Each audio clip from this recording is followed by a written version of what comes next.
Hello friends, Neha vlog में आपका फिर से स्वागत है। मैं आ गई हूँ एक नए व्लॉग के साथ।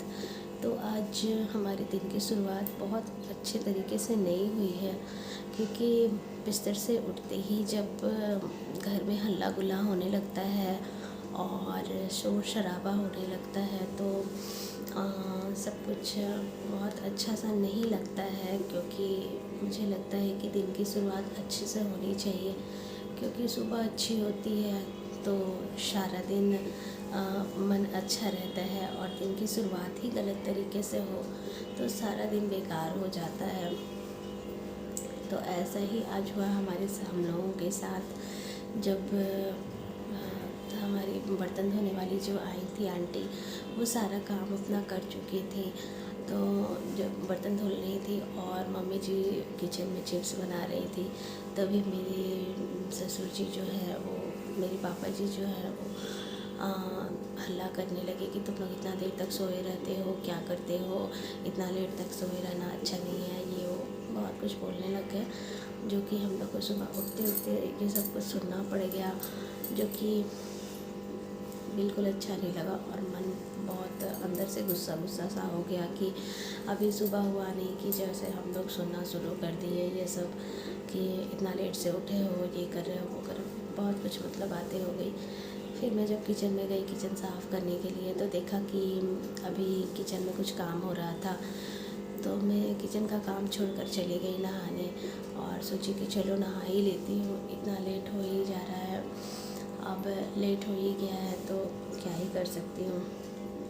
तो चली गई नहाने, नहा कर आऊँगी उसके बाद ही सारा काम कर लूँगी। तो जैसे मैं नहा ली, फ्रेश हो गई, उसके बाद पूजा वूजा करके मंदिर वगैरह होकर, मेरी आदत है डेली मंदिर जाने की, तो मैं मंदिर गई और मंदिर का सारा काम करके जब सब कुछ पूजा पाठ करके जब मैं वापस आई, तो किचन में जब मैं आई तो देखी कि किचन सारा वैसे ही पड़ा हुआ था, सारा गंदा गंदा सा वैसे ही किचन पड़ा हुआ था, जो कि मुझे बिल्कुल अच्छा नहीं लग रहा था। और गंदे किचन में काम करना या खाना बनाना मुझे बिल्कुल भी पसंद नहीं है। जब तक किचन साफ़ ना करो, जब तक गैस चूल्हा पोंछ ना लो, साफ़ ना कर लो, उसके बाद ही मुझे काम करना अच्छा लगता है।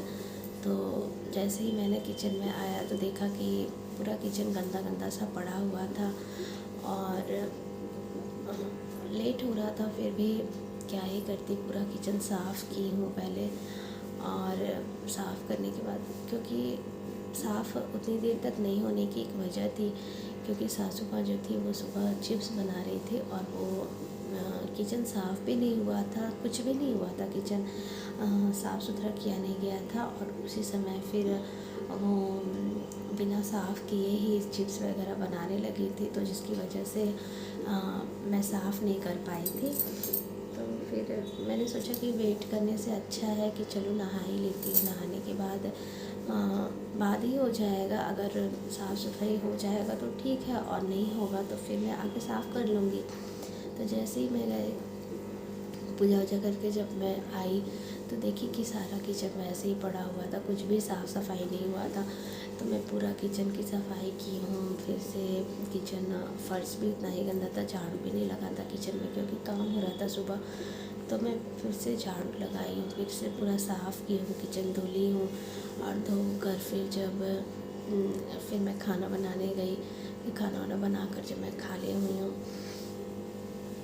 तो लोगों को लगता है कि पता नहीं क्या सोचती है ये, इतना लेट भी करती है, खाना भी लेट बनाती है।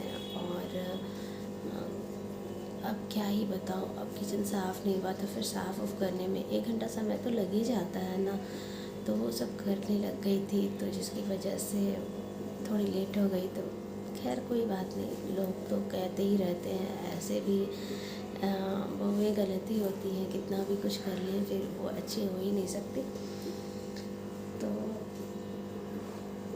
तो यही सब करते करते मेरा टाइम निकल जाता है। फिर मैं बच्चों को खाना वाना खिलाकर जब मैं आई हूँ तो मुझे कथा सुनने की आदत है, तो मैं अभी बैठकर कथा सुन रही हूँ, जो कि मुझे सुनना बहुत ही अच्छा लगता है, और थोड़ा मन भी शांत रहता है। तो क्या ही बताऊँ, यही सब हो रहा था आज, ये हुआ है। तो ठीक है, बनी रहिए ब्लॉग में।